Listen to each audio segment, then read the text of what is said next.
মির্চির বিশেষ নিবেদন Times of পুরাণ।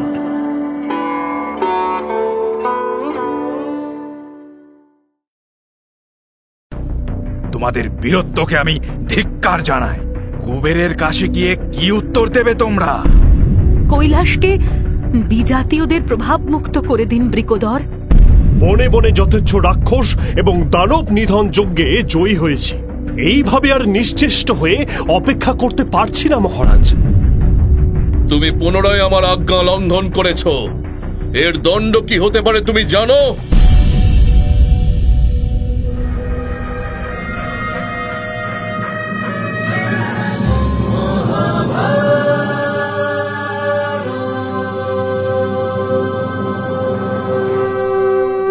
মহাভারত চিরকালের চিরনতুন। মহর্ষি বেদব্যাস রচিত মহাকাব্য মহাভারতের বাংলা অনুবাদ করেছেন হরিদাস সিদ্ধান্ত বাগীশ, কালীপ্রসন্ন সিংহ, রাজশেখর বসু সহ অনেক বিদগ্ধ পণ্ডিত।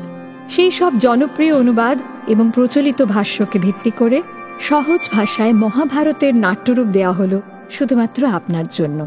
প্রযোজনা প্যাস্টেল এন্টারটেইনমেন্ট। পবনপুত্র হনুমানের নিষেধ সত্ত্বেও কুবের নদীর রক্ষকদের নিগ্রহ করলেন ভীমসেন। বিপর্যয়ের ইঙ্গিত পেয়ে ভীমের খোঁজে এলেন যুধিষ্ঠির। ওদিকে ব্রাহ্মণ দলের মধ্যে লুকিয়ে থাকা ছদ্মবেশী এক ভয়ানক রাক্ষসের মৃত্যু হল ভীমের হাতে। সকলকে নিয়ে যুধিষ্ঠির এবার কৈলাসে চললেন।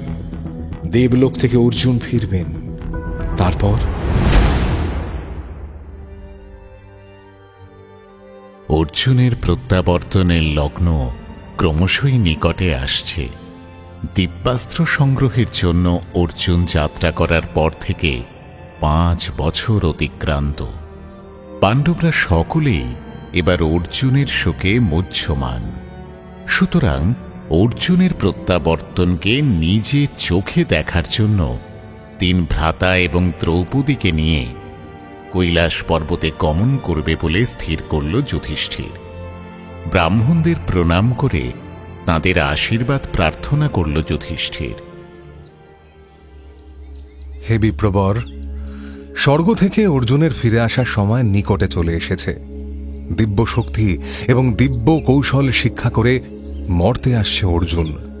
যাওয়ার আগে অর্জুন আমাদের বলে গিয়েছিল যে কৈলাসেই তার সঙ্গে দেখা হবে আবার। আমরা তাকে স্বাগত জানাতে এবার পর্বত শ্রেষ্ঠ কৈলাস অভিমুখে গমন করতে চাই। আপনারা আমাকে অনুমতি দিন। মহাবীর অর্জুন ফিরে আসছেন, এ তো অতি উত্তম সংবাদ। তাঁর অভ্যর্থনায় আপনারা নিশ্চয়ই কৈলাসে গমন করবেন। আপনাদের মঙ্গল হোক মহারাজ।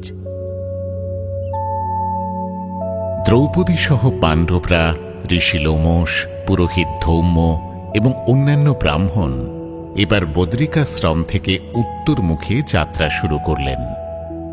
পথে পড়ল রাজর্ষি বৃষপর্বার আশ্রম। রাজর্ষির নিমন্ত্রণে বেশ কিছুদিন তারা সেই আশ্রমে কাটালেন।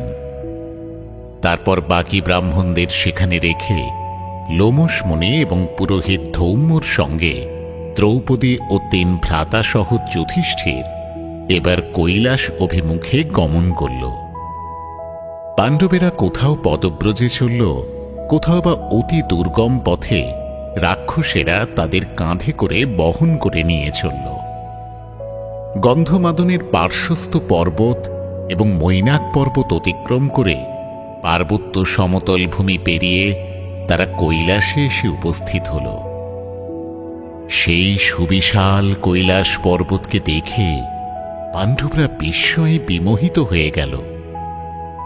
সেই পর্বতে প্রভূত পরিমাণে নানাবিধ মণি, সোনা এবং রূপার খনি। বৃষপর্বা মুনি যে গুপ্ত পথ তাদের বলে দিয়েছিলেন, সেই পথ ধরে অগ্রসর হতে লাগল যুধিষ্ঠির। সুতরাং দুর্গম কৈলাসের পথে পাণ্ডবরা কোথাও বাধা পেল না। এখানেই এক মহাতপস্বী ঋষির আশ্রমে বিশ্রাম করতে গেল পাণ্ডবরা। ঋষি তাদের স্বাগত জানিয়ে বললেন, এসো যুধিষ্ঠির, কল্যাণ হোক তোমাদের। অসীম পুণ্য ব্যতীত কেউ এই কৈলাস পর্বত ভ্রমণ করতে পারে না বৎস। তোমরা ধর্ম এবং সত্যের পথে আছো, সুতরাং তোমাদের এই পর্বতে স্বাগত জানাই।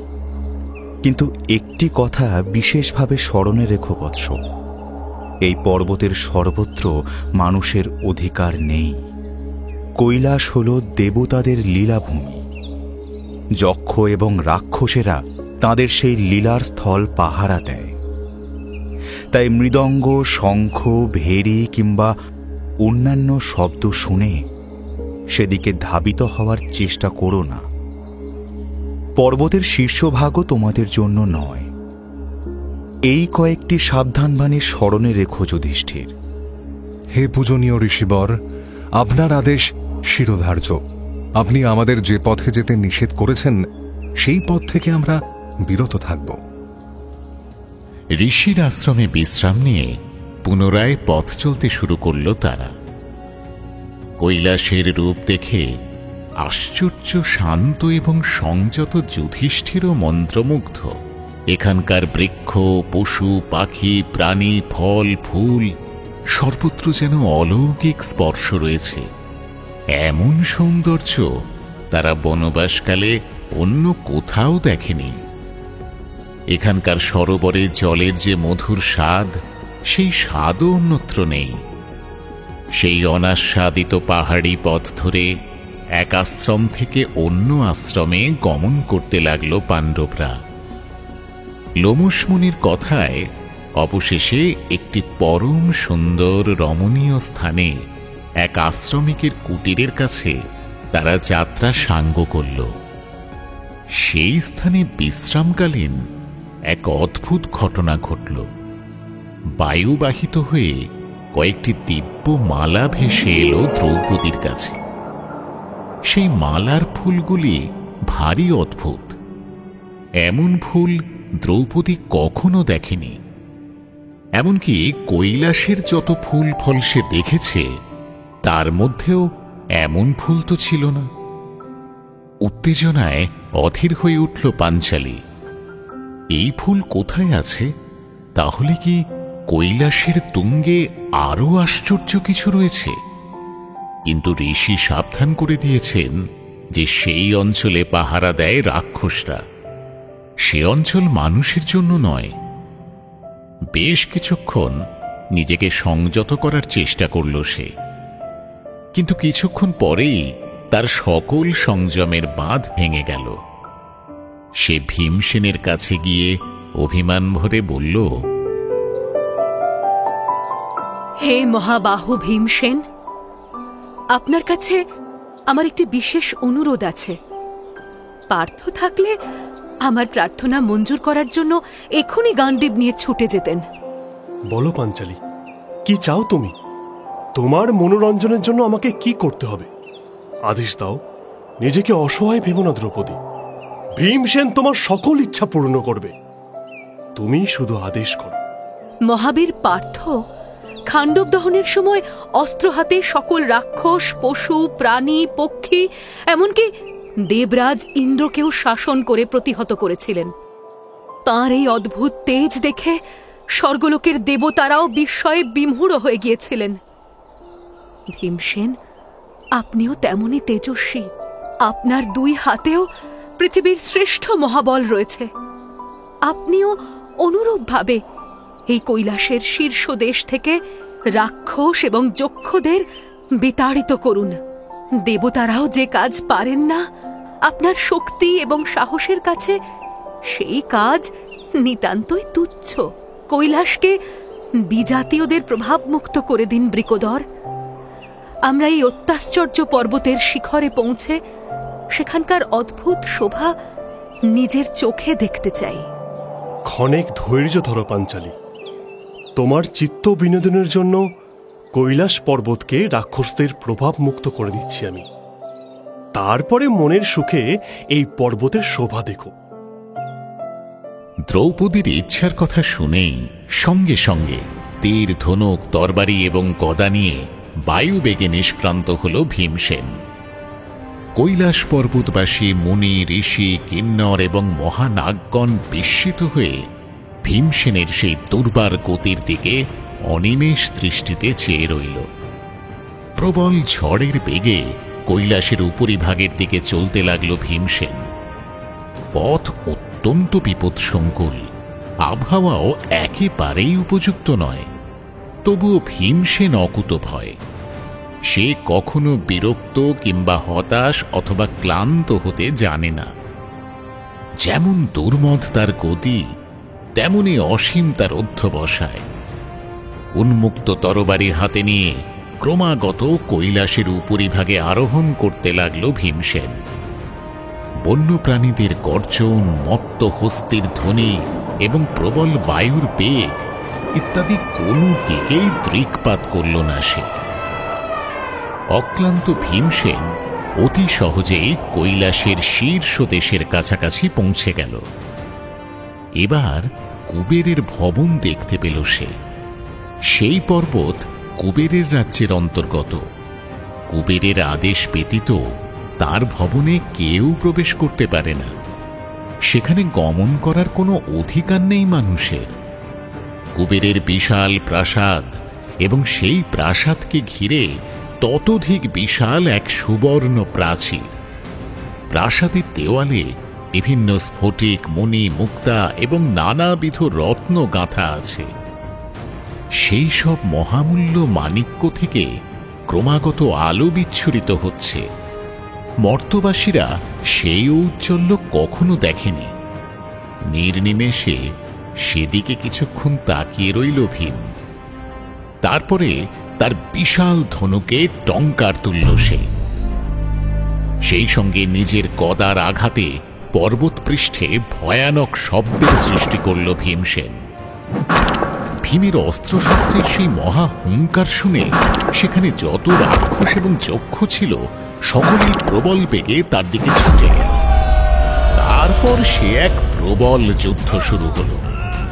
অবশ্য যুদ্ধ না বলে একে ভীমের আমোদ বলাই সঙ্গত, কারণ রাক্ষসদের ধরে ধরে এত দ্রুত জমালয়ে পাঠাতে লাগল সে যে অন্য রাক্ষসরা এবার তার ভয়ে ভীত হয়ে পলায়ন করতে শুরু করল। বহু রাক্ষসের ধড় থেকে মুন্ড ছিঁড়ে নিল ভীম, কারো বা হাত পা ছিঁড়ে ছড়িয়ে দিল। তার নিদারুণ আঘাত থেকে যক্ষ রক্ষ কেউই বাদ গেল না। রাক্ষসদের আর্ত চিৎকার এবং এই করুণ পরিণতি দেখে কুবেরের সেনানীদের মধ্যে সর্বাপেক্ষা শক্তিশালী মণিমান রাক্ষস এবার বিদ্রুপের স্বরে বলল, ছি রাক্ষসগণ, তোমাদের ধিক্কার জানাই। তোমাদের রাক্ষস জন্ম বৃথা। সংখ্যায় তোমরা এত বিপুল, অথচ সামান্য একজন মানুষকে বধ করতে পারলে না।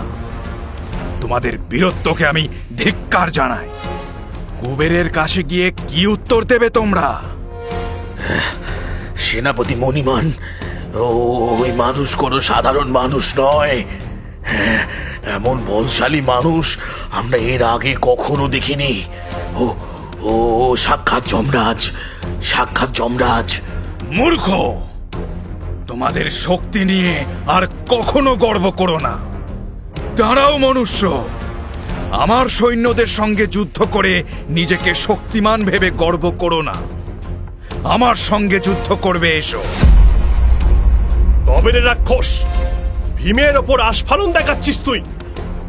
তোর সেনাদের যেখানে পাঠিয়েছি তোকেও সেখানেই পাঠাবো। অপেক্ষা কর।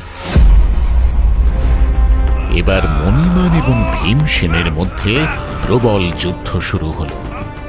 একে অন্যের প্রতি ভীষণ শূল, মুৎকর, তীর, ধনুক, তরবারি, গদা এবং অন্যান্য শক্তি বর্ষণ করতে শুরু করল। মণিমানের শক্তিক্ষেপণে ভীম আহত হলেও তার তেজ যেন দ্বিগুণ হয়ে উঠল। আকাশপথে বেগে লাফ দিয়ে উঠে বিশাল গদা ঘূর্ণিত করে মণিমানের প্রতি নিক্ষেপ করল ভীম। সাক্ষাৎ ইন্দ্রের বজ্রতুল্য সেই গদার আঘাতে প্রবল চিৎকার করে এবার ভূমিতে লুটিয়ে পড়ল মণিমান। চারিপার্শ্বে কোথাও ভীমসেনকে দেখতে না পেয়ে এদিকে যুধিষ্ঠির মহাভাবিত হল। দ্রৌপদীর মুখ থেকে এবার সকল কথা শুনে তৎক্ষণাৎ নকুল, সহদেব, ধৌম্য ঋষি এবং লোমশ মুনিকে নিয়ে কুবের ভবনের পথে অগ্রসর হল জ্যেষ্ঠ পাণ্ডব। পাঞ্চালীকে ঋষিদের সুরক্ষায় রেখে গেল যুধিষ্ঠির। কুবের ভবনের কাছে পৌঁছে যুধিষ্ঠির দেখতে পেল নিহত রাক্ষস এবং ছিন্ন মুন্ডের স্তূপের মাঝখানে গদা হাতে মহাবৃক্ষের মতো দাঁড়িয়ে রয়েছে ভীমসেন। এই দৃশ্য দেখে দ্রুত তার কাছে গিয়ে ভীমকে আলিঙ্গন করে যুধিষ্ঠির বলল, ভ্রাতা, তুমি পুনরায় সেই একই অপরাধ করলে। কুবের সরোবরের ঘটনার পরে এই দেব রক্ষী রাক্ষসদের নিধন করতে নিষেধ করেছিলাম তোমাকে ভীম। দেবতাদের রুষ্ট করে তোলার ফল অতি ভয়ঙ্কর হয় ভ্রাতা। বিনা কারণে কাউকে হত্যা করা আসলে ঋষিকে হত্যা করারই শামিল। আমার প্রিয় কাজ যদি করতে চাও তাহলে এমন করে দেবশত্রু হয়ে যেও না ভীম। আমি আপনার আদেশ অমান্য করেছি, আমাকে ক্ষমা করুন মহারাজ। মণিমানের মৃত্যুর পরে অবশিষ্ট জীবিত রাক্ষসগণ এবার প্রাণ ভয়ে কুবেরের শরণ নিল। আতঙ্কে দিশেহারা রাক্ষসদের চিৎকারে কুবের সব ঘটনা জানতে পেরে তীব্র স্বরে বলে উঠলেন, ভীমসেন পুনরায় আমার বাহিনীকে আক্রমণ করেছে। এত বড় স্পর্ধা তার! পবনপুত্র বলে প্রথমবার তাকে ক্ষমা করেছিলাম, কিন্তু আমার ক্ষমার কোনো মর্যাদা দিল না সে। সারথি, আমার রথ নিয়ে এসো। ওই যে প্রভু, ওই দেখুন সেই অদ্ভুত মানুষটা দাঁড়িয়ে আছে। ভীমসেন, তুমি পুনরায় আমার আজ্ঞা লঙ্ঘন করেছ। এর দণ্ড কি হতে পারে তুমি জানো? আমাদের সকলের অপরাধ হয়েছে ধনেশ্বর কুবের। আমাদের সকলকে আপনি দণ্ড দিন। ধর্মপুত্র, তোমাদের কোনো দোষ নেই। এই মণিমান এবং অন্য রাক্ষসদের এমন নিয়তি লিখে রেখেছেন স্বয়ং কাল। মহামুনি অগস্ত্য মণিমানকে সমূলে নিহত হওয়ার অভিশাপ দিয়েছিলেন। আমাকেও সেনা ধ্বংসের ক্লেশ সহ্য করার অভিশাপ দিয়েছিলেন তিনি। তাঁর অভিশাপই ফলেছে এবার। সুতরাং মণিমানের এই পরিণতির কথা আমি পূর্বেই জানতাম। তুমি দুঃখ করো না যুধিষ্ঠির। আপনার অসীম করুণা হে মহাত্মা, আপনাকে প্রণাম জানাই। যুধিষ্ঠির, দ্রৌপদীর অভিলাষ পূর্ণ করার বাসনায় ভীমসেন নিজের জীবন বিপন্ন করতেও দ্বিধা করেনি, আর তা দেখে আমি পরম সন্তুষ্ট হয়েছি। কিন্তু তোমার এই ভ্রাতা পরম সাহসী মহাবীর হওয়া সত্ত্বেও এর বুদ্ধিটা এখনো বালকের মতো। তুমি একে শাসন করো যুধিষ্ঠির।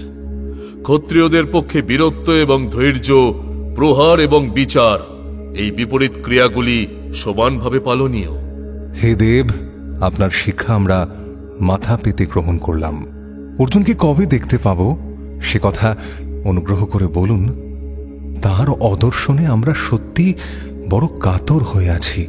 এই কৃষ্ণপক্ষ কালটা তোমরা কৈলাসে কাটাও, তারপরেই অর্জুনের সঙ্গে তোমাদের দেখা হবে।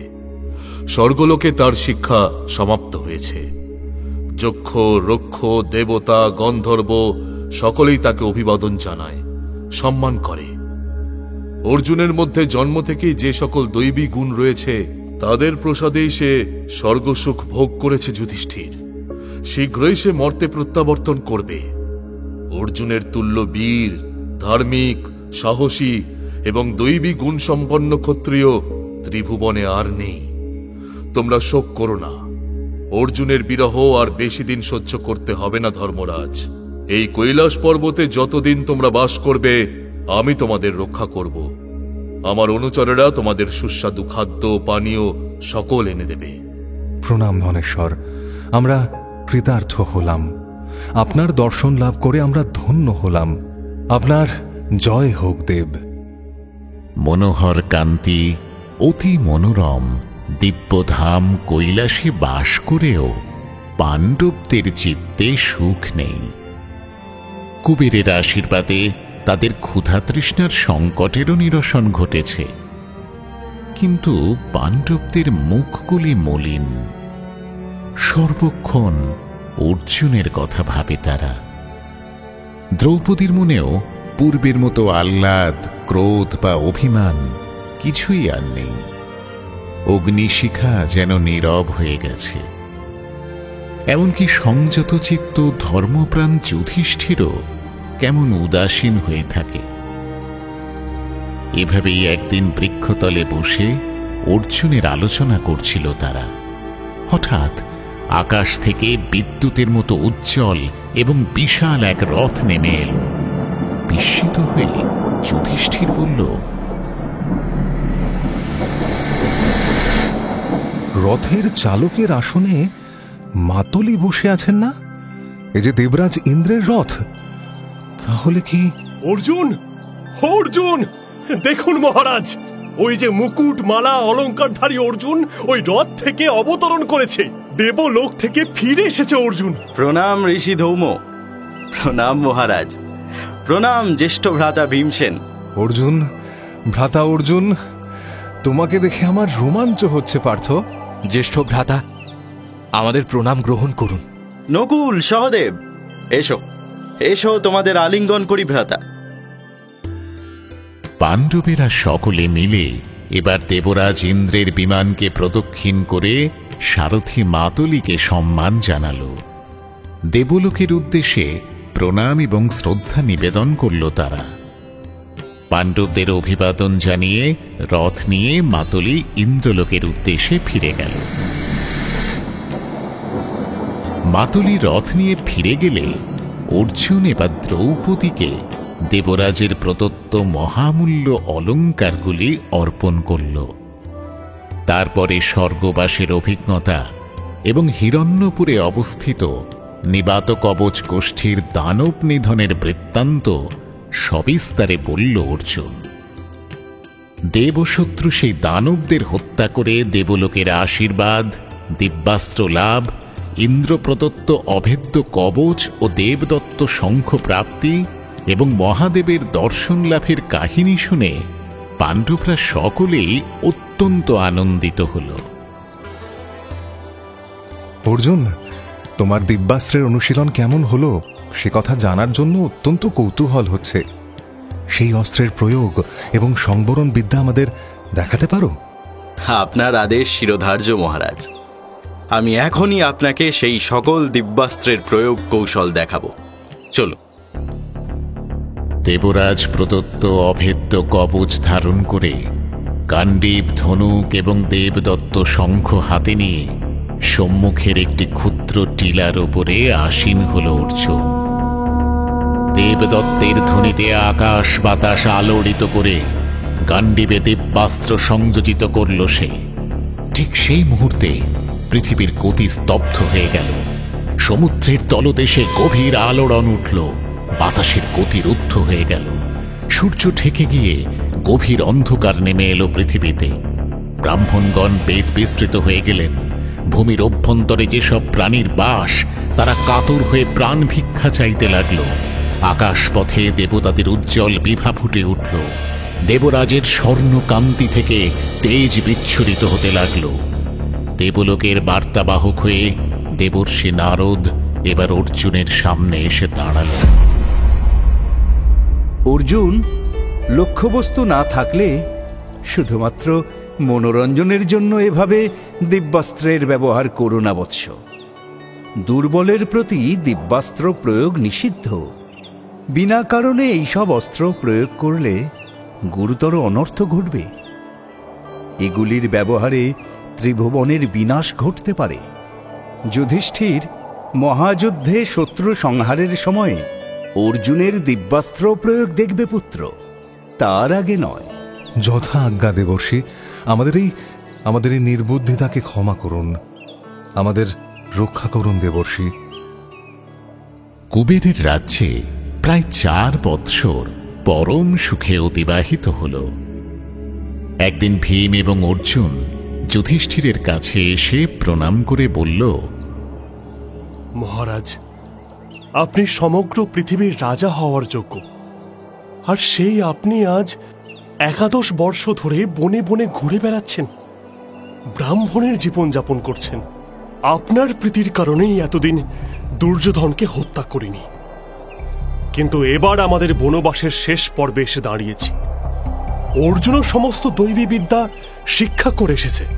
আমি ভীমসেন বনে বনে যথেচ্ছ রাক্ষস এবং দানব নিধন যজ্ঞে জয়ী হয়েছি। এইভাবে আর নিশ্চেষ্ট হয়ে অপেক্ষা করতে পারছি না মহারাজ। রাজন, জ্যেষ্ঠ ভ্রাতা ভীমসেন যথার্থই বলেছেন। অজ্ঞাতবাসের সময়টা অনেক দূর কোনো দেশে গিয়ে আশ্রয় নিতে হবে, যেখানে কেউ আমাদের চিনতে না পারে, আর 13 বর্ষ অতিক্রান্ত হলে রণবাদ্য বাজবে। এখন থেকে তার প্রস্তুতি প্রয়োজন মহারাজ। কুবেরের এই রাজ্যে সত্যিই কোনো কিছুর অভাব নেই। এখানে থাকলে মন সদা শান্ত এবং প্রফুল্ল থাকে। এখানে থাকলে রাজ্য অতি তুচ্ছ মনে হয়, কিন্তু মহারাজ, আমরা যদি এখানেই এমন নিরুপদ্রবে বাস করি, তাহলে আপনার কীর্তি বলে জগতে আর কিছু থাকবে না। আপনার গৌরব ম্লান হয়ে যাবে, চতুর্দিকে আপনার অপযশ রটবে। আমাদের প্রস্তুতির জন্য এখনই আমাদের এই স্থান ত্যাগ করে যাত্রা করা উচিত মহারাজ। তাই হোক অনুজ, এই দৈব পর্বত থেকে বিদায় নেওয়ার লগ্ন এবার এসে গেছে। এই পর্বত, এই বন বনানী পথ প্রান্তরকে প্রণাম জানিয়ে আমরা শীঘ্রই এখান থেকে যাত্রা করব। রাজ্য লাভ করে প্রজা পালনের দায়িত্ব পালন করে পুনরায় আত্মসংযম এবং কৃচ্ছ সাধনের জন্য এই দৈব প্রদেশে ফিরে আসব আমরা। গন্ধমাদন পর্বতে কুবেরের উদ্যান থেকে এবার পুনরায় বিপদসংকুল পথে নামল পাণ্ডবরা।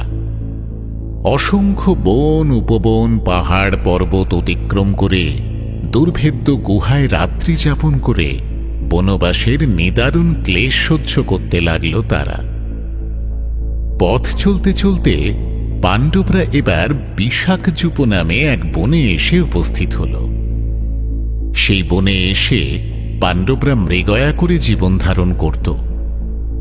একদিন বন্য মহিষ এবং বরাহের পশ্চাতে ধাবিত হয়ে এক নির্জন গুহার কাছে এসে পড়ল ভীমসেন। সেই গুহার মধ্যে পা দেওয়ার সঙ্গে সঙ্গে হরিদ বর্ণের চিত্র বিচিত্র দেহের এক অতিকায় অজগর ভীমসেনকে বেষ্টন করে ধরল। সেই অজগরের স্পর্শে মহাপরাক্রমী ভীমের শরীর থেকে সমস্ত শক্তি যেন নিঃশেষ হয়ে গেল। মহাবলশালী হয়েও নিজেকে মুক্ত করতে পারল না ভীম। গভীর বিস্ময়ে ভীমসেন জিজ্ঞাসা করল, অজগর রূপী তুমি কে? আমি মহাবলশালী ভীমসেন। যক্ষ রক্ষ দেব দানব কেউ আমাকে প্রতিহত করতে পারে না, অথচ তোমার স্পর্শে এই প্রথম আমার সমস্ত শক্তি নিঃশেষ হয়ে গেল কেন? রাজপুত্র ভীম, আমি তোমার পূর্বপুরুষ রাজর্ষি নহুষ। অগস্ত্য মুনির অভিশাপে আমার এই অবস্থা। আমি বহুকাল যাবৎ ক্ষুধার্ত হয়ে আছি। আজ তোমাকে ভক্ষণ করে আমার উদর পূর্তি করব। আমার প্রাণের মায়া নেই অজগর, কিন্তু আমার বিহনে আমার ভ্রাতারা এবং মাতা কুন্তি অত্যন্ত আকুল হয়ে পড়বেন। তাছাড়া শত্রু নিধনকালে মহারাজ যুধিষ্ঠির বান্ধবহীন হয়ে পড়বেন। সেই শোক আমার প্রাণের শোকের থেকেও অনেক বেশি। ভীমের মৃগয়ার বিষয়ে কিছুই জানত না যুধিষ্ঠির। যে উপবনে তারা ছিল, সহসা সেখানে অতি দুর্লক্ষণ দেখে চঞ্চল হয়ে উঠল জ্যেষ্ঠ পাণ্ডব। ধৌম ঋষি, 4 ভ্রাতা এবং দ্রৌপদী সকলেই সেখানে উপস্থিত। নেই শুধু ভীম। উদ্বিগ্ন হয়ে ভীমের সন্ধানে পথে নামল যুধিষ্ঠির। বন এবং পর্বত অতিক্রম করে চলতে চলতে সেই গুহার সামনে এসে দাঁড়িয়ে ভীমের কণ্ঠস্বর শুনতে পেল জ্যেষ্ঠ পাণ্ডব।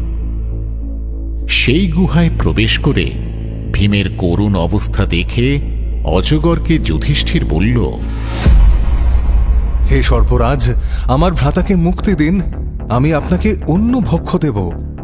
কখনো না, একে আজ মুখের কাছে পেয়েছি, আজ একেই ভক্ষণ করব। তুমি চলে যাও, না হলে তোমাকেও কাল ভক্ষণ করব আমি। কিন্তু তুমি যদি যথাযথভাবে আমার প্রশ্নের উত্তর দিতে পারো তাহলে তোমাদের মুক্তি দেব। আপনি নিশ্চিন্ত মনে যে কোনো প্রশ্ন করতে পারেন, আমি প্রতিটি প্রশ্নের উত্তর দেব। বলো তো, ব্রাহ্মণ কাকে বলে আর জ্ঞাতব্যই বা কি? সত্য, দান, ক্ষমা, সচ্চরিত্র এবং অহিংসার মতো গুণ যার আছে সেই ব্রাহ্মণ। সুখ দুঃখহীন পরম ব্রহ্ম, যাকে জানলে কোনো শোক থাকে না, তিনি জ্ঞাতব্য। যে সকল গুণের কথা বললে সেগুলো তো শূদ্রদের মধ্যেও থাকতে পারে। আর কোনো ব্যক্তি কখনো সুখ দুঃখের অতীত হতে পারে কি? শূদ্রদের মধ্যে যদি এই সকল গুণ দেখা যায় তাহলে সে শূদ্র নয়, ব্রাহ্মণ। অন্যদিকে কোনো ব্রাহ্মণের মধ্যে এই গুণ যদি না থাকে তাহলে সে ব্রাহ্মণ নয়। কিন্তু সকল বর্ণেই সংকর তত্ত্ব আছে, তাই মানুষের জাতি নির্ণয় করা অত্যন্ত কঠিন। আর আপনি নিজে আপনার ইচ্ছে মতো বিবেচনা করতেই পারেন, কিন্তু ব্রহ্মকে জানলে সুখ দুঃখের অতীত হওয়া যায়। আমি তোমার উত্তরে প্রসন্ন হয়েছি রাজা। তোমার ভ্রাতাকে এইখানেই মুক্তি দিলাম। যাও রাজপুত্র, তোমার আর কোনো ভয় নেই। আপনাকেও তো বুদ্ধিমান বলেই বোধ হচ্ছে, তাহলে আপনার এমন অবস্থা হলো কি করে? আমি কুরুবংশের প্রাচীন রাজা নহুষ। আপন কীর্তি এবং সাধনার জোরে আমি স্বর্গলোকের সমস্ত সুখ আর আধিপত্য ভোগ করতাম। স্বর্গলোকে তপস্বীরা আমার শিবিকা বহন করতেন। একদিন অহংকারে মত্ত হয়ে শিবিকা বাহক অগস্ত্য মুনির মাথায় পা দিয়েছিলাম আমি। দারুণ ক্রোধে অগস্ত্য মুনি আমাকে অজগর হয়ে মর্তে এসে পড়ার অভিশাপ দিলেন। আমার কাতর প্রার্থনায় মুনিবর অবশ্য সাপ মুক্তির উপায় হিসেবে বলেছিলেন যে একমাত্র ধর্মরাজ যুধিষ্ঠিরের দর্শন পেলেই আমি সাপ মুক্ত হব। আজ আমার সেই মুক্তির দিন বৎস। তোমার সঙ্গে সাক্ষাৎ করার জন্যই তোমার ভ্রাতাকে বন্দী করেছিলাম। আজ পুনরায় আমি স্বর্গ লাভ করব। এই কথা বলতে বলতে রাজর্ষি নহুষ তার অজগর খোলস ত্যাগ করে যুধিষ্ঠির এবং ভীমকে আশীর্বাদ জানিয়ে দিব্য দেহে স্বর্গে আরোহণ করলেন। পূর্বপুরুষকে প্রণাম জানিয়ে ভীমকে নিয়ে অন্য ভ্রাতাদের কাছে ফিরে এলো যুধিষ্ঠির। ধৌম ঋষি এবং ব্রাহ্মণদের নিয়ে পাণ্ডবরা আরও কিছুকাল সেই বনে অতিবাহিত করে কৃষ্ণপক্ষের আরম্ভে সকলে কাম্যক বনের দিকে অগ্রসর হল। কাম্যক বনের ব্রাহ্মণ এবং তপস্বীগণ মহা সমারোহে পাণ্ডবদের বরণ করে নিলেন। কয়েকটা দিন বেশ আনন্দে অতিবাহিত হওয়ার পরে একদিন এক ব্রাহ্মণ এসে সংবাদ দিলেন, পাণ্ডবদের আগমন বার্তায় অত্যন্ত উৎফুল্ল হয়ে মহিষী সত্যভামাকে নিয়ে কৃষ্ণ স্বয়ং তাদের সঙ্গে দেখা করতে আসছেন। এই সংবাদ পেয়ে পাণ্ডবদের মনে হল তারা যেন স্বর্গে বাস করছে। ব্রাহ্মণদের কাছ থেকে এই সংবাদ শোনার সঙ্গে সঙ্গেই পাণ্ডবরা দেখতে পেল শৈব্য এবং সুগ্রীব নামে দুই অশ্বযুক্ত রথে কৃষ্ণ আসছেন।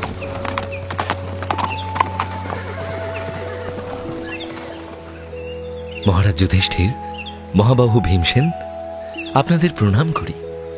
মহর্ষি ধৌম্য, বাসুদেব কৃষ্ণের দণ্ডবৎ প্রণাম গ্রহণ করুন। এসো পার্থ, আমার আলিঙ্গনে এসো। বাসুদেব, কনিষ্ঠ পাণ্ডবদের অভিবাদন গ্রহণ করুন জ্যেষ্ঠ। কল্যাণ হোক ভ্রাতা। সকলে কুশলে আছো তো? ধর্মাত্মা যুধিষ্ঠির, আপনি যে অচিরেই রাজ্য লাভ করবেন তাতে আমার কোনো সন্দেহ নেই। কিন্তু আপনার সঙ্গে যে শঠতা করা হয়েছে, যাদবেরা সেই শঠতার প্রতিদান নিতে চাইছেন ধর্মরাজ। আপনাকে যেমন বঞ্চনা করে রাজ্য থেকে বিতাড়িত করা হয়েছে, তাহলে আপনারও আর প্রতিজ্ঞা পূরণের কোনো দায় নেই বলেই তাঁরা মনে করেন। এখনই তাঁরা হস্তিনাপুরের সঙ্গে যুদ্ধ ঘোষণা করতে চাইছেন। আপনি কি অনুমতি দেবেন? কেশব, আমি নিজেই তোমার অনুমতি নিয়ে চলি। তোমাকে আমি কি অনুমতি দেব ভ্রাতা? দ্রৌপদী সহ আমরা সকলেই তোমার শরণাগত। তোমার ইচ্ছাই আমাদের কাছে শেষ কথা। আমাদের কাছে আবেদন করো না কৃষ্ণ, আমাদের আদেশ দাও। আপনি ন্যায়, নীতি এবং বিবেকে অদ্বিতীয়। আপনার তুল্য সত্যবাদী হে জগতে অতি বিরল। তাই আপনার সিদ্ধান্ত এবং ইচ্ছাকেই সর্বাপেক্ষা অধিক সম্মান করি ধর্মরাজ। সে কারণেই বিনীতভাবে আপনার ইচ্ছের কথাই জানতে চাইছি। যাদব বীরগণকে কি উত্তর দেব আমি? অনুগ্রহ করে আমাকে বলে দিন। আমি সত্যে প্রতিষ্ঠিত বলে তোমার সাহচর্য পেয়েছি কেশব। কোনো মূল্যেই সেই আশ্বাসকে আমি হারাতে পারবো না কৃষ্ণ। আমাকে আমাকে ক্ষমা করো তুমি। আমি প্রতিজ্ঞা পালনে অটল। এখন অজ্ঞাতবাসের সময় নিকটে আসছে। এই পর্বটাই সবচেয়ে কঠিন। আমরা তোমারই অনুগত। তুমি আমাদের সহায় হও কৃষ্ণ। কৃষ্ণের প্রথম প্রস্তাবে সম্মত হলেন না যুধিষ্ঠির। তার প্রার্থনার উত্তরে দ্বিতীয় প্রস্তাব দিলেন কৃষ্ণ। এবার কি বলবেন তিনি? যাদবদের মতে সম্মতি জানাবেন কি? ওদিকে কৃষ্ণের পত্নী সত্যভামা দ্রৌপদীর কাছে হার স্বীকার করে নিলেন। কি নিয়ে দ্বন্দ্বে জড়িয়েছিলেন তারা, সেই কাহিনী নিয়ে ফিরে আসছি আগামী পর্বে। শুনলেন মহাভারত। মুখ্য ভূমিকায় ব্যাসদেব, সঞ্জয় দত্ত, ভীম, সুমিত কুণ্ডু, যুধিষ্ঠির, সৌম্যাদিত্য মুখার্জি, কুবের, রামস্বরূপ গাঙ্গুলি, ঋষি, স্নেহাদ্রি শেখর দাস, অর্জুন, শায়ক আমান, ব্রাহ্মণ, প্রবাল মুখার্জি, দ্রৌপদী, দেবশ্রী মুখার্জি, মণিমান, স্নেহাদ্রি শেখর দাস, রাক্ষস, ইভান সরকার, নকুল, সায়ন্তন ঘোষ, নাট্যরূপ মহুয়া ব্যানার্জি, শব্দগ্রহণ ও আবহ সত্যজিৎ সেন, শব্দ পরিকল্পনা ও মিশ্রণ সব্যসাচী মুখার্জি, পরিচালনায় শাওলি মজুমদার, সৃজনশীল পরিচালনা ইন্দ্রাণী চক্রবর্তী, প্রযোজনা প্যাস্টেল এন্টারটেইনমেন্ট। টাইমস অফ পুরাণ আপনার জন্য মির্চি বাংলা ইউটিউব চ্যানেল এবং গানা অ্যাপে।